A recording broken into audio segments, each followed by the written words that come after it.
Bismillahirrahmanirrahim. Dear student, welcome once again. We are talking about the devolution of power in the subcontinent, and particularly we will concentrate on the devolution of Pakistan, and we started from the local government. In the previous lecture we talked about that how the system was this local government before the pre-independence, or it can be said that in the British India. Every time in the history, if we go through, we see that the local government system was there in one way or the other. At some time it was formal system, and at most of the time it was informal system. And it is not necessarily true that the whole history this system remained there, but in some period there was missing, and it is not also true that in all parts of the subcontinent it was happening at the simultaneously. There were many regions where there was no formal or informal system. However, the British continued to keep their grip and to try to address the local people through different models. Mughals were not also the exceptions. They also had intervened to address the grassroots level people by through their different channels. So these channels are called the local government, or you can say the raw form of the local governments before the independence or before the British. If we see in the eras of the Mughals, there was headmans, or you can say these headmen were the elite people, and they were the landlord that were performing as a bridge between the state, that time that was the emperor, and the local people. The state has to convey its message to the populace and to get revenue from the people, and this was being done of some of the authorities that are called the local government. When the British came to India, definitely they were the foreigners, and they had to establish such a mechanism so that their grip doesn't lose. So they introduced the system, and that already system was the panchayat, almost the council of 5 people, that they decide many of the issues regarding their community, or you can say the village.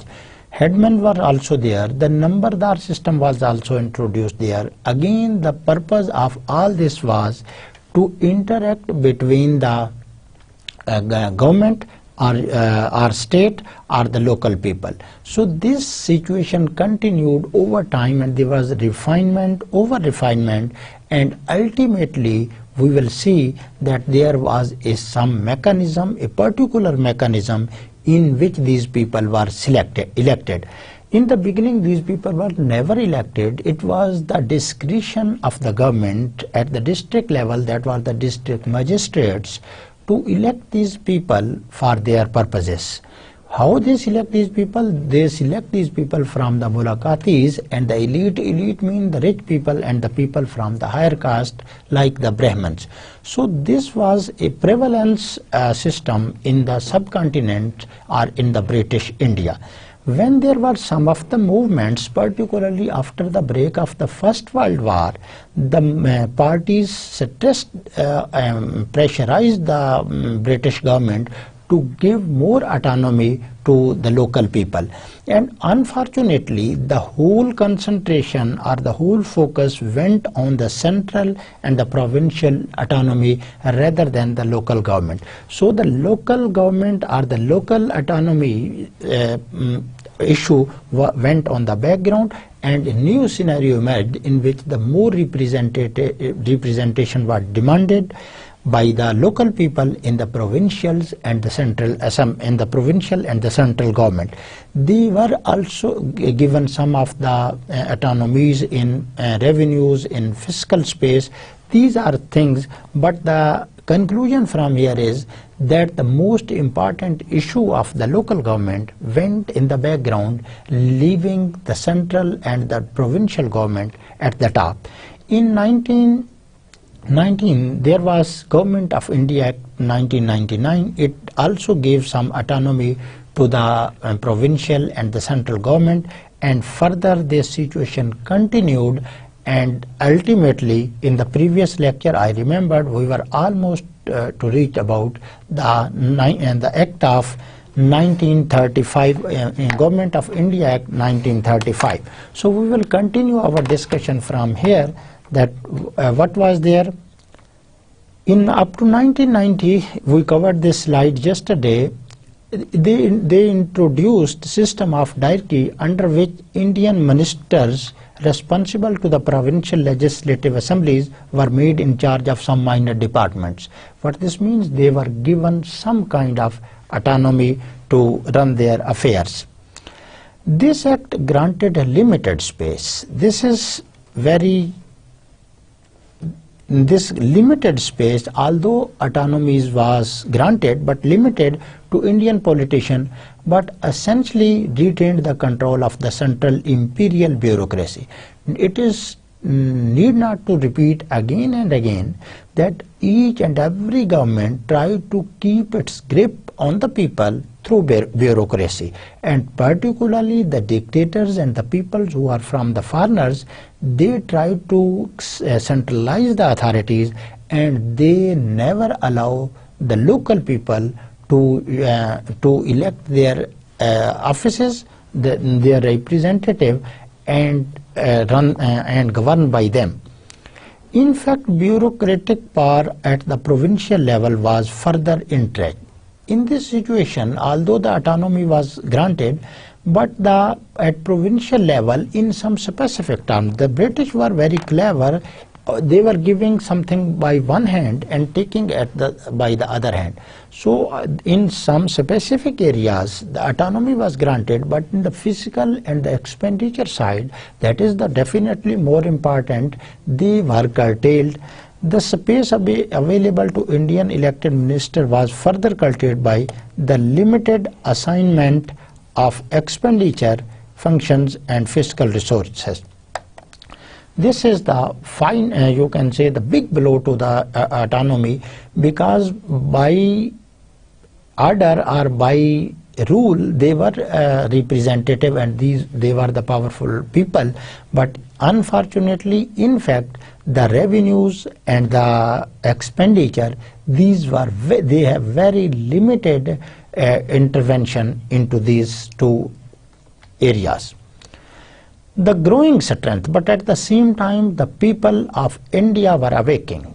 They were fighting, they were politically fighting against the British, and they were forcing British to give them more and more space in all the administrative areas of the subcontinent.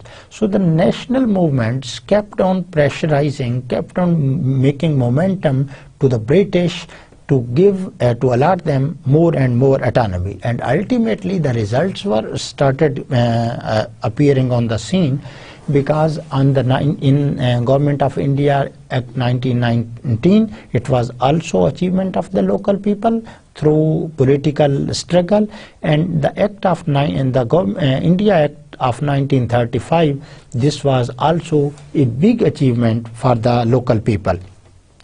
When there was pressure, the Government of India Act 1935 emerged on the scene. The Indian Act was established to federal form of government and introduced fully responsible government in the province.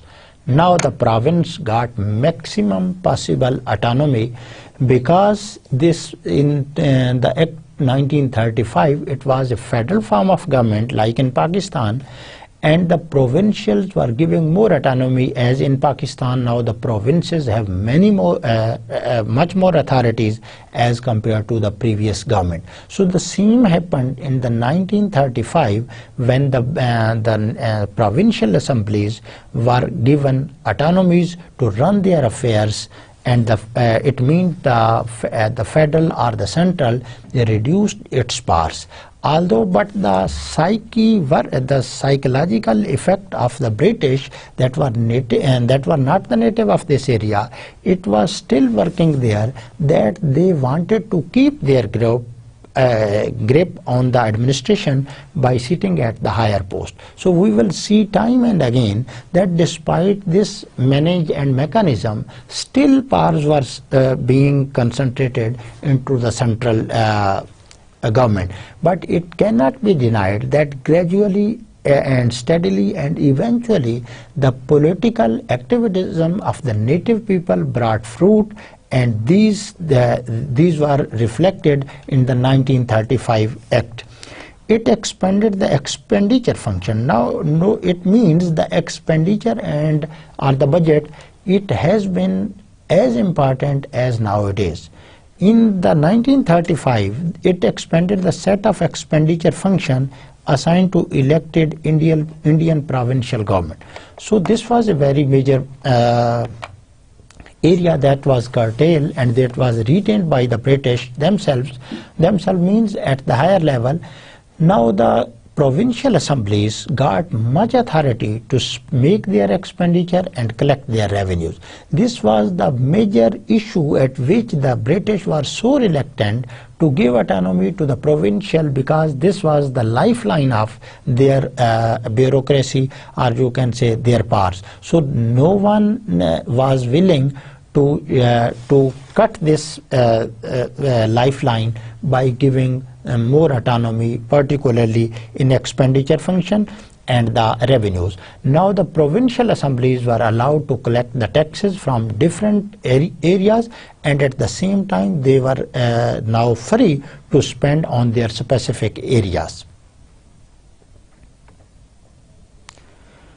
Democratic processes at the provincial level continues. However, these measures were significant. Although as I said, that beside the British psychological effect that they never want to share the powers, these effects, these were the significant events: 1919 Act and the 1935 Act. 1935 Act revolutionized, and it satisfied the Indian people that they got enough autonomy, they got enough representation in the central and the provincial assemblies.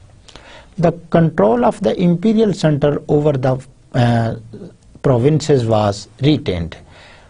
Why it was retained? Still, however, these measures were significant, but through one way or the other, rather than directly, now it was indirectly, the British did not allow to lose their grip on the provinces, and they tried to retain their power on the provinces.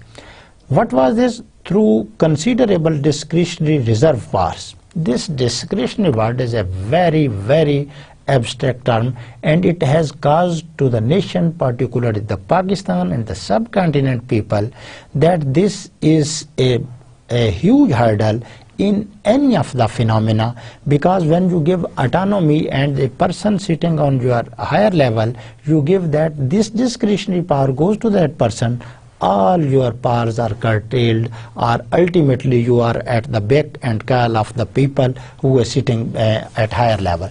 So as we are talking that in the 1935, provinces were free to administer revenue and the expenditure side, but the British continued to harden their grip through giving the discretionary power to the many of the higher people that were related to the center. So the center was still as strong as previously, because despite the powers were on paper, the powers were given to the provinces.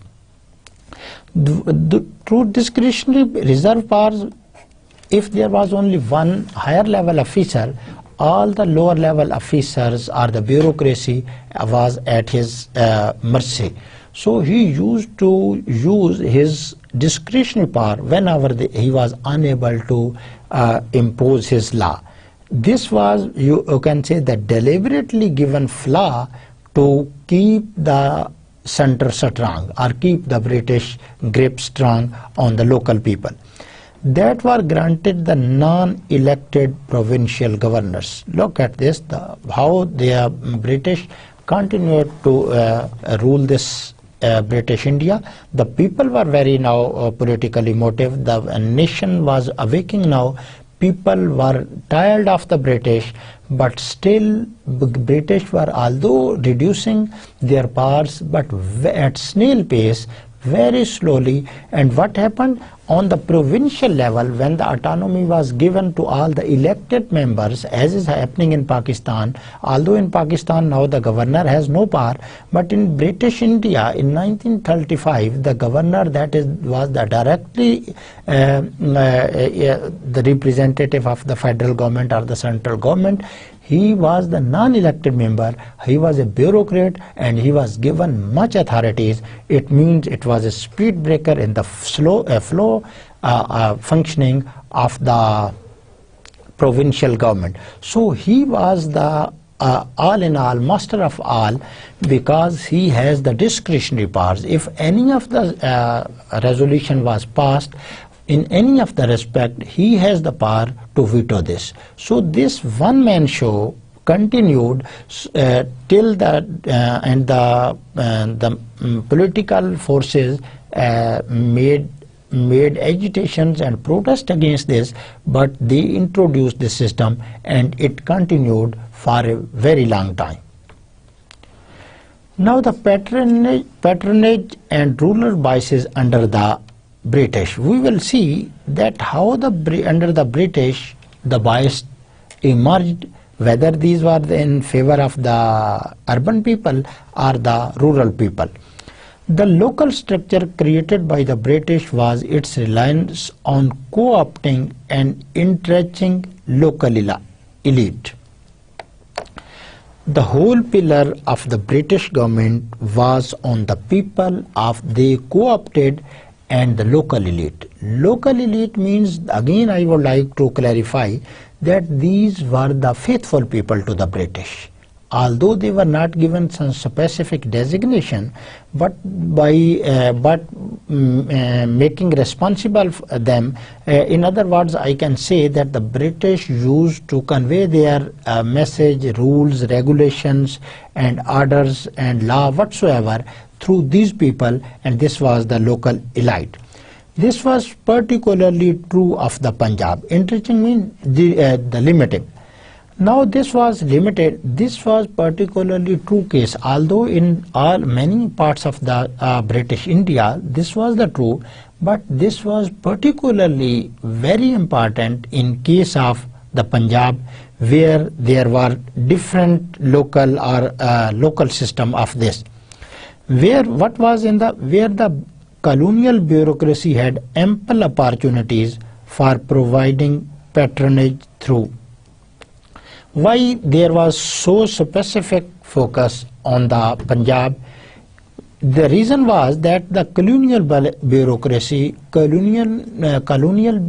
you well understand that this was the British bureaucracy, and it has ample space for providing patronage. How they can provide patronage? Land settlement policies. These people were given the authorities of land settlement policies, grant of colony lands. So all the important things were in the hands of the British, or the people who were very, very loyal towards the British.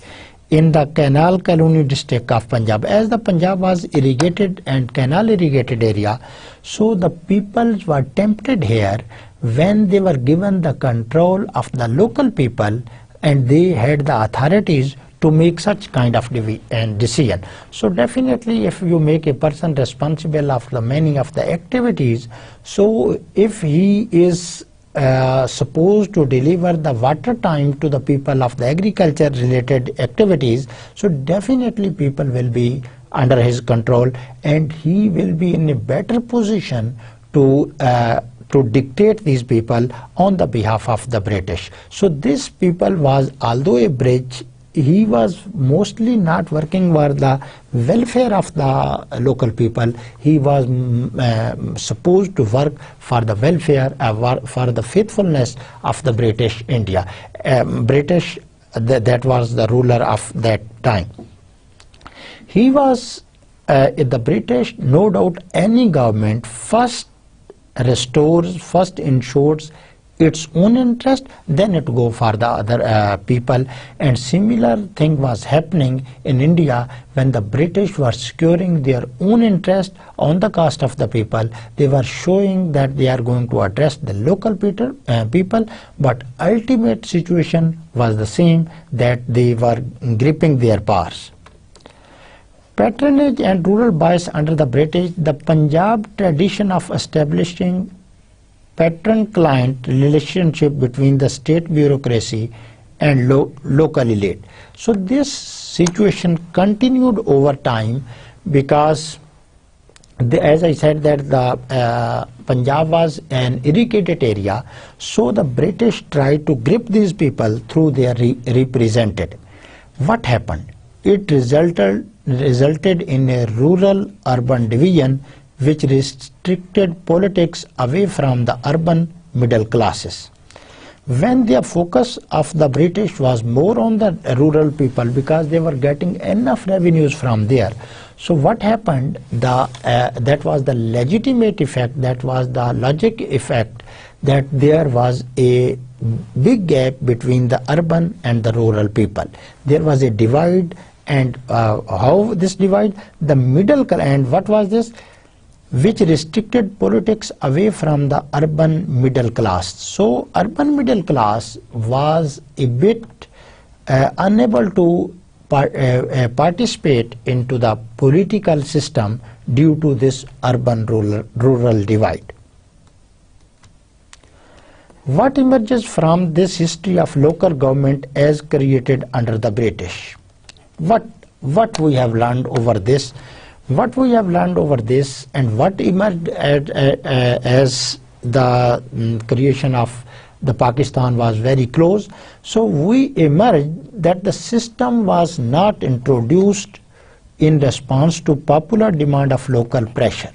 The people think that they were, and I also said that the British were showing that they are going to bow before the pressure of the local political movement, but ultimately if we go through keenly through the system, we come to know that they were not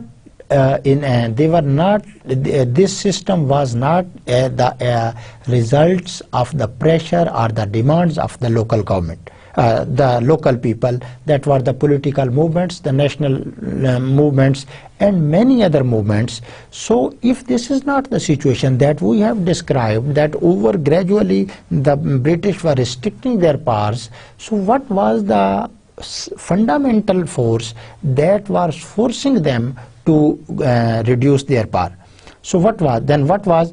But it was result of central government initiative and functioned under the imperial bureaucracy control. Why these local people were given so importance? Although there in the provincial assembly autonomy, I explained that on paper well autonomy was granted, but the still powers were left with the central government. How? Because the unelected representative, that was the governor, it was posted on each and every provincial assemblies. So here we are also endorsing the same thing, that the British were not going before the demands, but what was this? It was the central government initiative and functioned under the imperial bureaucracy control. They ensured that the control of the central bureaucracy remains intact, and all others such kind of dramas they were making, they were showing that they are giving autonomy to the people, and it is going in this or that way. Moreover, the imperial interest of creating a loyal native were the true objective, not the development. This is very, very critical, and I think it is equally likely at this time it is happening. What is this? The purpose, as I said, if you look at this word, this one, that what was then the purpose of this? So what is this? Moreover, the imperial interest of creating a loyal native, where the true objective, not the, what was the objective of the British? Their fundamental objective was to create such people that were loyal to the crown. So if the development was the secondary purpose, as I said, that every government first ensures its interest, then it goes for the development. The same happening, as I said, that the rural people was being addressed.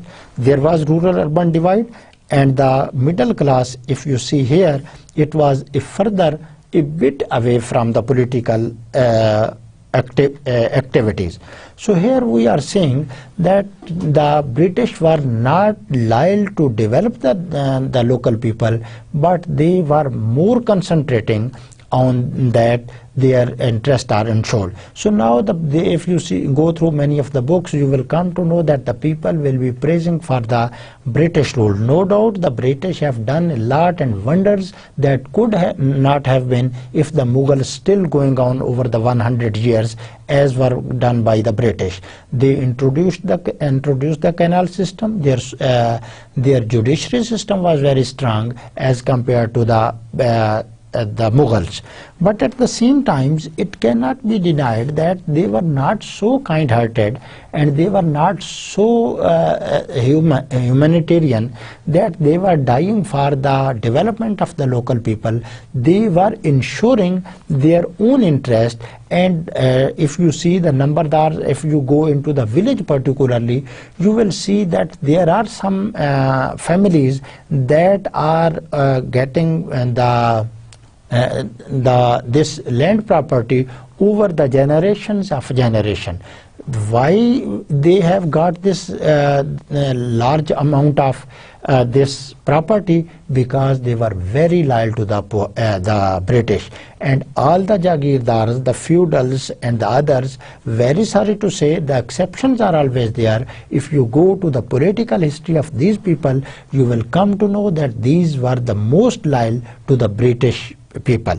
So the development was the secondary and the lower objective as compared to the loyalty of the people. So when the government is not interested in development of the grassroots people, how those people can progress? That's why over the years the people, particularly in the villages, they were much behind as their counterparts that was happening in the Europe.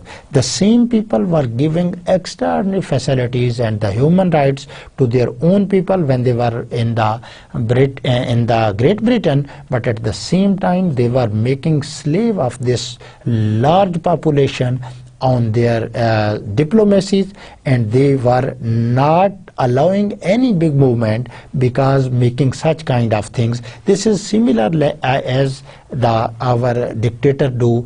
जब dictator आता है तो इधर उधर की जो है वो करने की जो है वो कोशिश करता है. The patronage and biases under the British, the provincial and central tiers emerged as the hub of political activity. So what was this? Now unfortunately to say that the local government was on the back of the scene.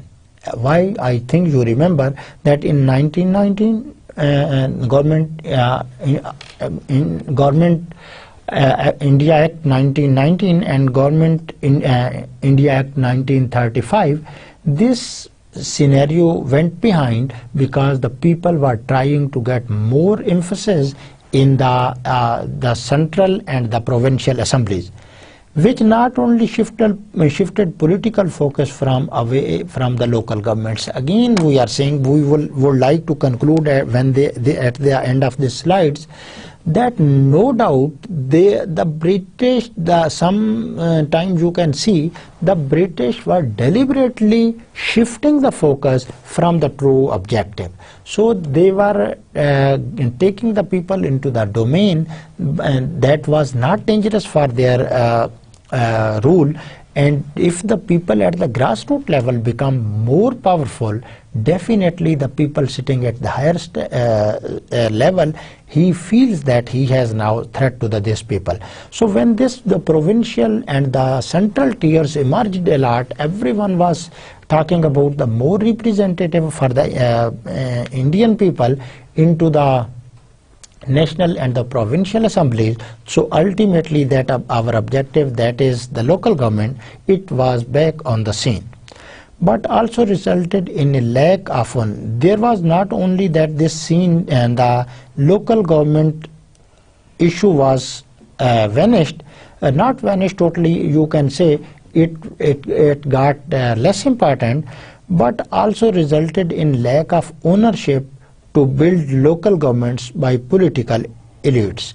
Now the political elites that were well functioning, although on the behalf of the British and the loyalty of the ensuring the loyalty of the British, now they were not responsible for this, because the whole focus was shifted from the local government, the provincial and the central government. So they did not have any further responsibility to address the people. So the ownership of the local and the grassroots people was not on the shoulder of the political elites. Now they have some different functions that were active in the Pakistan movement. So what this means, the people who were struggling for the independence of this subcontinents, now that was the political elites, now they were not responsible for the local government. इसका मतलब क्या है कि असल local government की तरफ now they thought the political elites, many elites people, wonderful people at that time, and it was only due to those people that we are now in the area that is called the Pakistan. If those people were not present at that time, it is the gift of the God that the people like Zafar Ali Khan, that Quaid-e-Azam Muhammad Ali Jinnah, Allama Muhammad Iqbal, many other people to name, they were wonderful, sincere people for the creation of new or you can say they were struggling hard for the independence. So this scenario, when the all focus was on the central and the provincial, it was true in one sense, because without getting representation in the provincial and the central assemblies, it was not possible to get the more power from the British, because although at the grassroots level, if this is the situation, the people are happy, the people are powerful, but to put the British on the back foot, it was necessary that the local people are included in the higher decision making.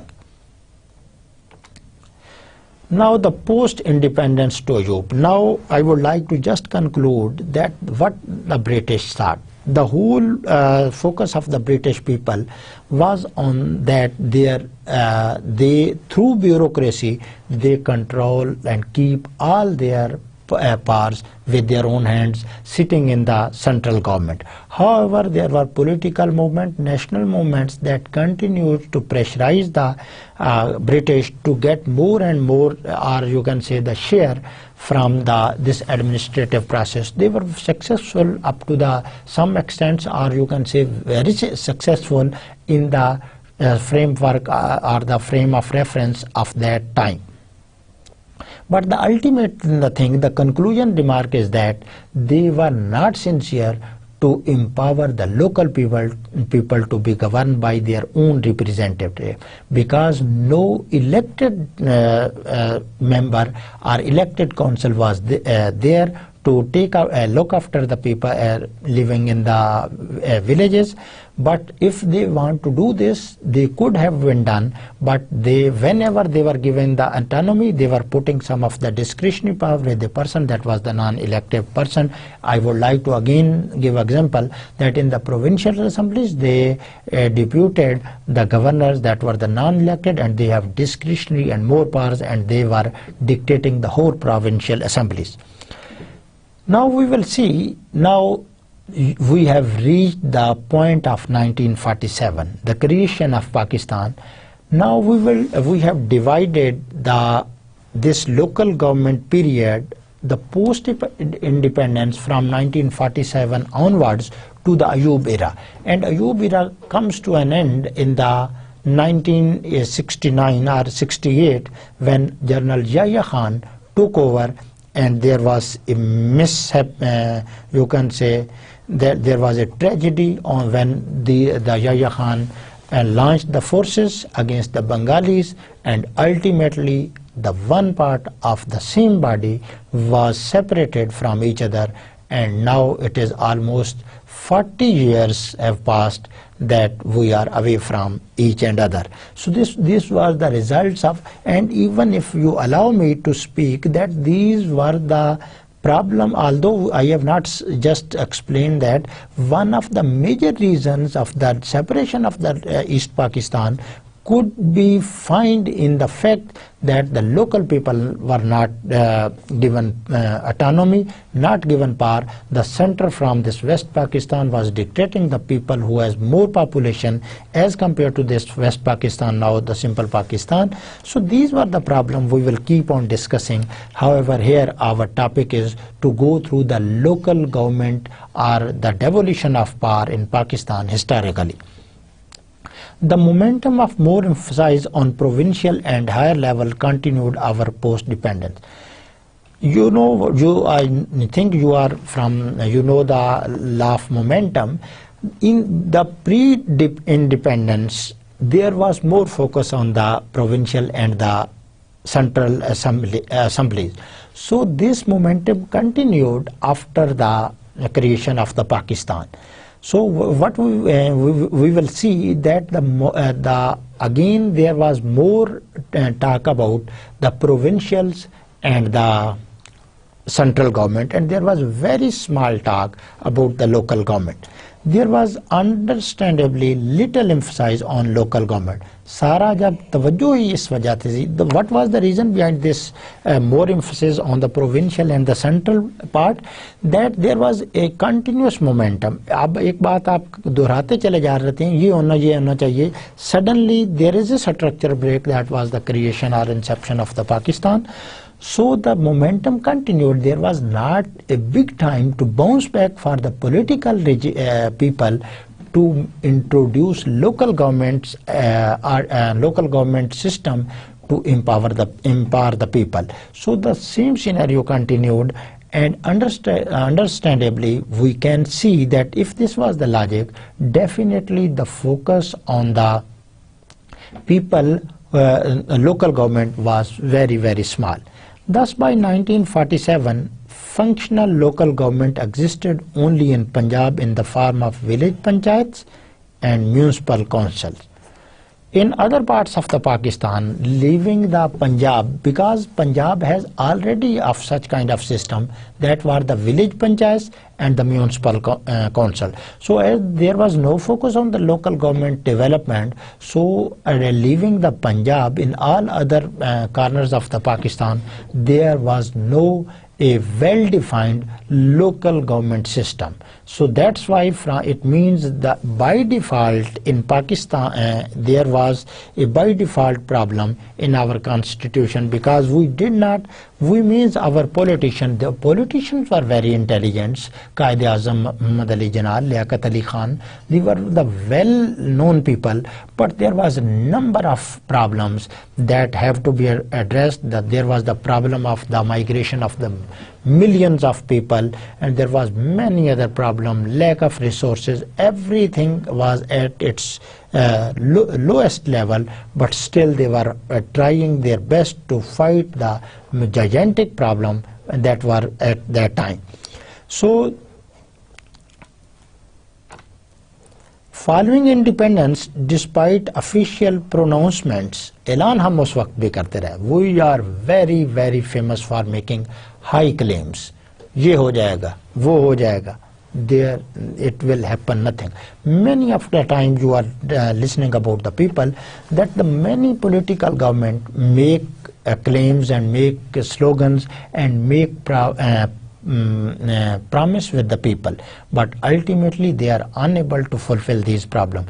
Just look at the newly elected government. They were always criticizing the Pakistan People's Party government for increasing the tariffs on the energy sector, particularly the electricity and the gas.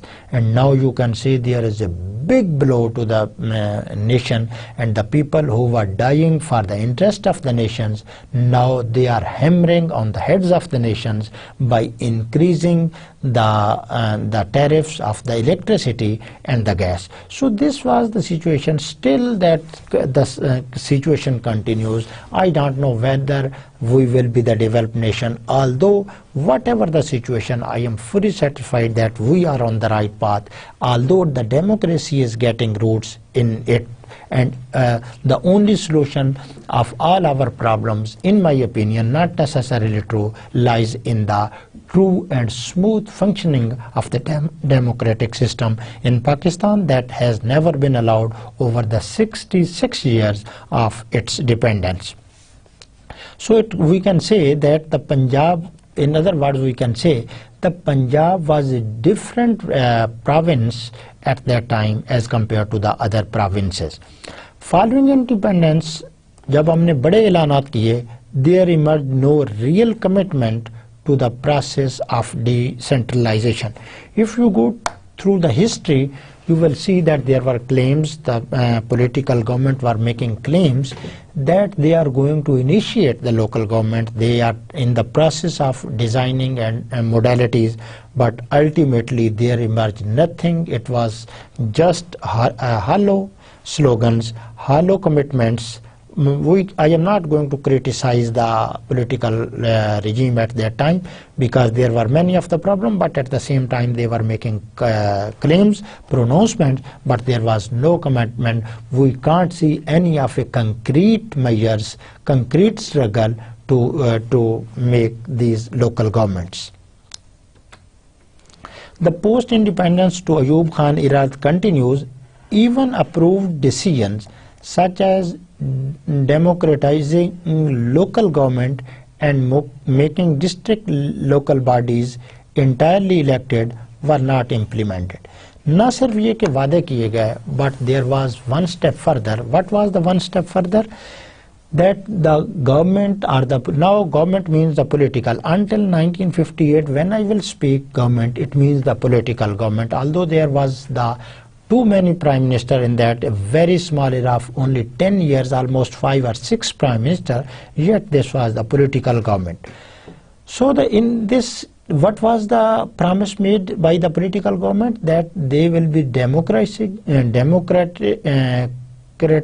the local government. What this means, when we say that we will democratize this institute, it means there will be election and the people will be run by their elected representative. And what was the other promise? That making district local bodies entirely elected. It was also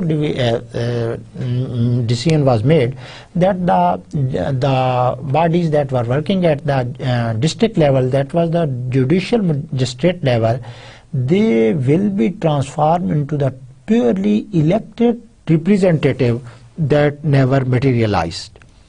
As before, the bureaucracy completely controlled local bodies.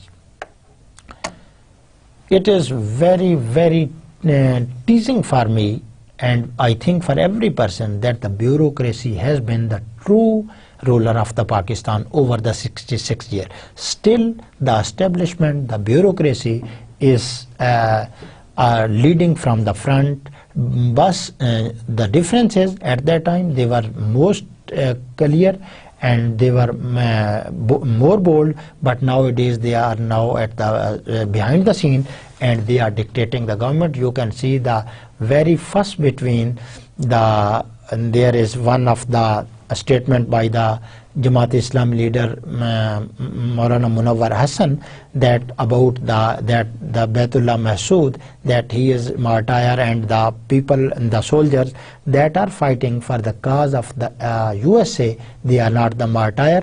And you can see our bureaucracy, that is the establishment, they directly published the announcement and they showed their anger against this statement. I am not favoring the Munawwar Hassan, but at the same time it is not the duty of it is out of the jurisdiction of the establishment to give such kind of press release that shows their angerness. The establishment should be professional.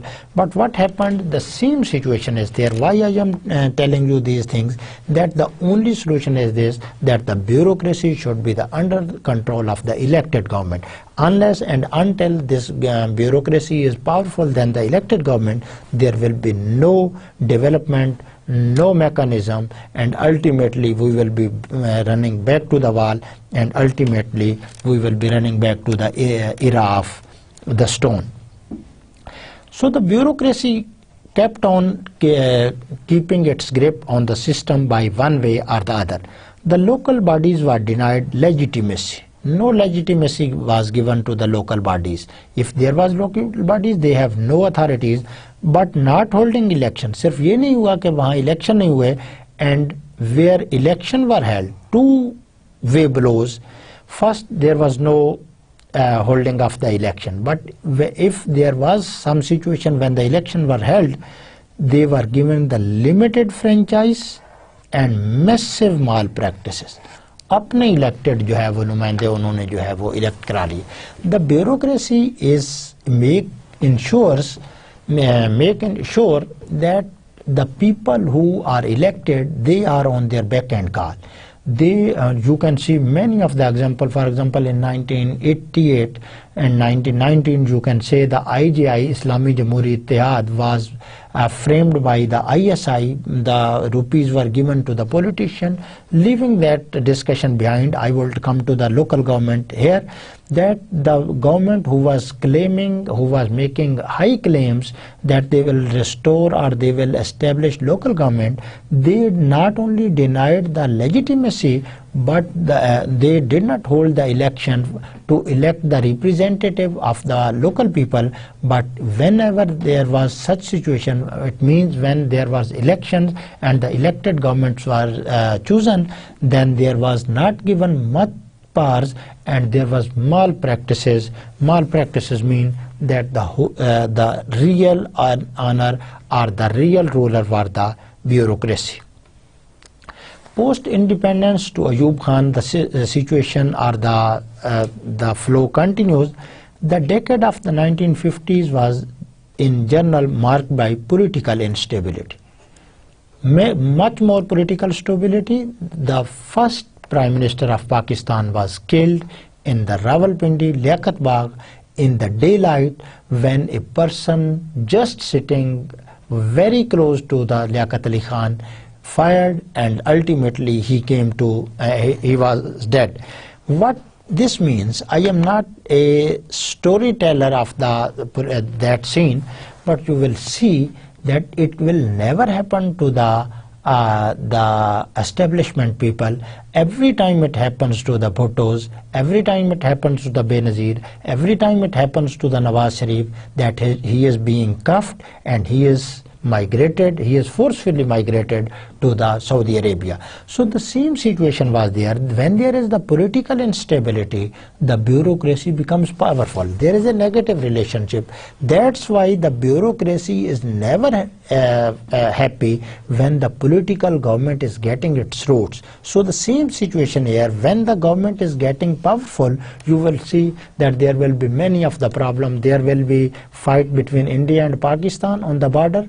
There will be some statement between the Indian army chief and Pakistani army chief, never taking and never allowing the political government to have a sigh of relief to work for the development of the people.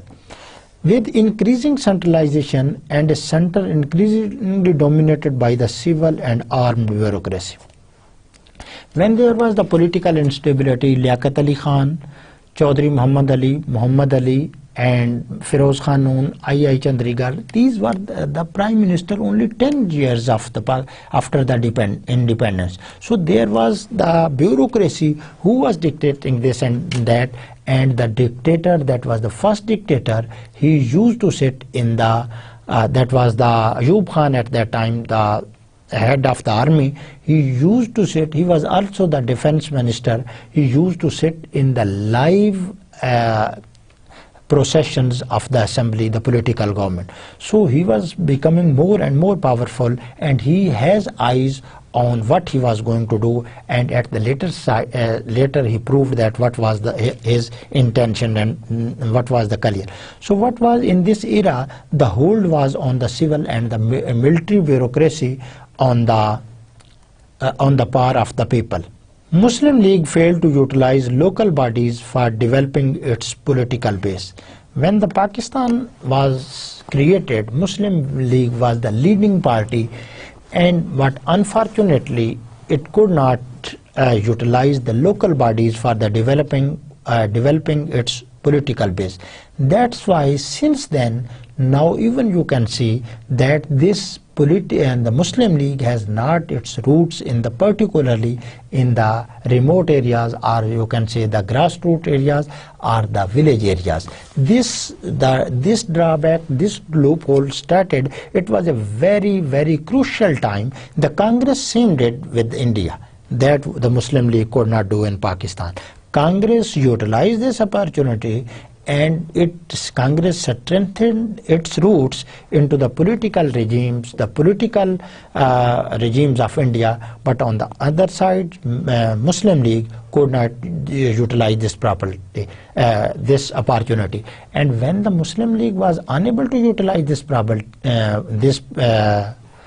opportunity, definitely then there was instability, and there was no government to plug this loophole. In 1958, very, very bad year for Pakistan, when the political government was put on the back foot, and a military ruler, General Ayub Khan, took over as a martial law administrator. In 1950, national and provincial assemblies were disbanded. Power aa gayi na, might is right. So he came to the power. In the last 10 years, he kept on playing some role of the other. I am not contradicting with some of the good works by the dictators like the Ayub Khan, the Ziaul Haq also, and the Musharraf also. But still, they were the illegal child of the political system, because they were not allowed to take over the governments, because their duty was to just keep law and order and to defend the countries. They overwent their powers and rules, and ultimately this nation has to face half of the time under the military rules, and there were 3 or 4 military rulers that led from the front. What the Ayub Khan did, as he came, he first disbanded the provincial and the national assemblies. They were put on the suspension.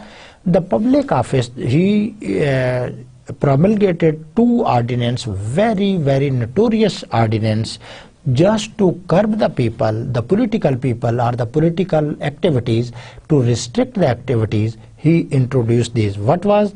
The first was the Public Office Disqualification Order. Public Office Disqualification Order. This was, PODO was promulgated by the Ayub Khan.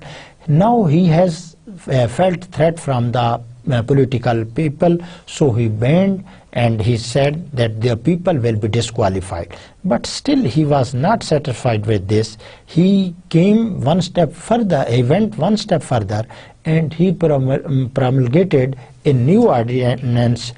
This was, PODO was just promulgated in 1958. Many people were banned, disqualified, banned, arrested, tortured, and many other things. So after this, PODO was followed by a new, only a few months later, by ABDO. This was more dangerous, more strict, more critical as compared to PODO. What was this? Elective bodies. वहाँ सिर्फ offices की बात हो रही है. You mean that was related to the public office? We can see that was related to the bureaucracy, not related to the elected government. What was the ABDO? Elective Bodies Disqualification Order. It means all the powers are with the Ayub Khan, or the military leader. So these are the two, the PODO or the ABDO, PODO and ABDO. These are the most cursed ordinance in the history of the Pakistan, through which he tried to dictate, or he tried to eliminate rather the political people. The people were arrested, people were disqualified. When there is elected a person and he can be disqualified by any of the ordinance, how he can work? So this was the situation, and the people were put under the critical situation, which was applicable. Look at the applicability of the Abdo, which was applicable to any person who had held any public office or any elected body.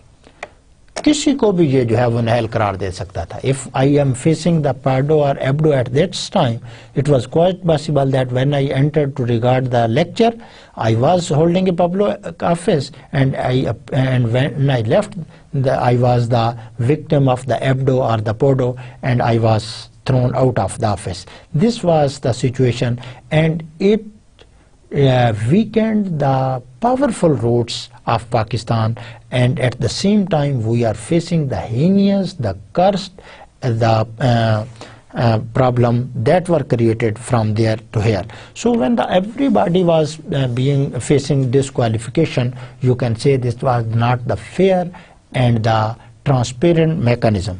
What happened? Thus about 6,000 politicians and officials were disqualified under Abdo. Line ही लग गई जनाब. तेरी याद आई तेरे जाने के बाद अयूब खान का लिखा होता है ना. Now you can see what happened. As the Abdo was promulgated, but at the same time keep one thing, that every curse has its advantages also. He did well. There was agriculture boom in his rule of 60s, but at the same time, again I would like to say that he was not the legally representative of the Pakistan, and he has no authority to rule the Pakistan, because the ruling according to the constitution, the people of the Pakistan should be ruled by the elected people, not by the military and the military rulers. We will keep on talking about the Zia and the Musharraf also, but here we are saying the 6,000 people at that time, when our population was almost 4 times lower than this today population, almost around about 4 or 5, 6,000 people were victim of this Abdo. So the no proper mechanism of this local government, the political, still the Ayub Khan was setting the stage, although he went further and he introduced a good system of BDs, the basic democrats. We will discuss on this, but here up to 1958 there was no political, or you can say the local. Following the dissolution of the elected government, General Ayub established local governments in the form of basic democracy. जो भी dictator होता है उसके दिल में खलिश जरूर रहती है कि वो अपने आप को लेजिटिमेट करवा ले किसी तरह से. The Ayub did this, Zia played this drama, and Musharraf was also juggler in this kind of things. So what happened, जब उसने उसको डिसॉल्व कर दिया elected government, so what he did, there are मुशीर वहाँ मौजूद होते हैं that keep on telling that this way or that way would be working in a very well way. So the BD system was introduced by this is the basic democracies that was introduced by the Ayub Khan. It has roots at the rural level, and we will see that the Ayub's government was more legitimate by the rural people as compared to the urban people. The BDs were used by Ayub to legitimize presidential constitution 1962. In the Pakistan, in the beginning, the Pakistan had the parliament form of government to some extent, although there was the Governor General, but at the same time there was the President rather than the President, there was the Prime Minister. Rather than the President, there was no President, there was the Governor General. So what did Ayub Khan in the 1960s, 62, he introduced a system that was directly, that the president was elected directly from the constitution. The 1962 constitution explicitly linked the office of the president to the newly created local bodies. Now there was no gap between this. The president was being elected directly, and there was no such kind of thing that they will be elected there. There will be provincial assemblies, national assemblies, senate, and then the president will be elected. So now the system was changed to the president form of government, because Ayub knew that he will not be elected by the people, the true representative of the Pakistan. So he played this kind of drama, and ultimately, by the way, it was very successful for that people. By declaring the 80,000 basic Democrats, 80,000 BD member जो है वो चुने गए as the electoral college. He said this is the electoral college for the president. Now the electoral college for the president is the provincial assemblies, the central assemblies, the senate. These are the electoral college that constitute, that elect the president. But at that time, when there was a presidential form of government, and Ayub, what he said, he as the electoral college, he said that there are the 80,000 basic Democrat, 80,000 member. It means he was elected by the, directly elected by the 80,000 basic Democrats for the election of president and national and provincial assemblies. So there were the 80,000 people who were the whole, you can say the master, or who were the all in all to build the provincial assemblies, the central assemblies, and electing the president. The Ayub Khan era will continue, and because it is a very detailed era, here I would like to give you the summary of today's lecture, so that we could start it from the next lecture. Very interesting thing and directly related to our discussion, because if we are unable to understand the mechanism, the background, the context, causes, and the contents of the local government, we will not be able to understand. So today we started from the pre-independence. We just concluded that the British were, although they were showing that they are on the part of the people to help, their core motive was to just keep their grip on the people, and they were doing this through bureaucracy. They were giving to the powers to the people of India, but at the same time they were putting non-elected bureaucrats on the provincial assemblies to dictate those people. After the independence, the focus remained on the provincial and the central government. The political government made many claims, but ultimately they were unable to achieve these goals. In that era, there was high political instability, and as I repeatedly said, that the political instability is a very good time for the bureaucrats to make their hay and to enjoy their because the political government can never address them, and they try to dictate the people.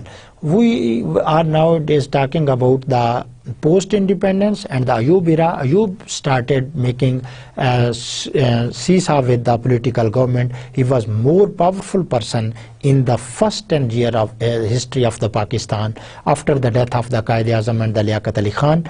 So he continued this problem, and in 1958 he imposed the martial law, and in 1962, to legitimize his presidency, he introduced a presidential form of government, and he was directly elected by the 80,000 people directly, and the electoral college was changed, was different as compared to the previous one, and he introduced two very critical ordinances that are still being criticized as equally as 50 years before. One was the Podo, or the other was the Abdo. The only thing was, the only purpose of this was to keep the people under control of the military rule, and the people were threatened to disqualify them, because there was the powers lies with this ordinance empowering the presidents and the other bureaucrats to even disqualify the elected government. So thank you very much for your keen attention. I will see you in the next lecture. Till that, take care and Allah Hafiz.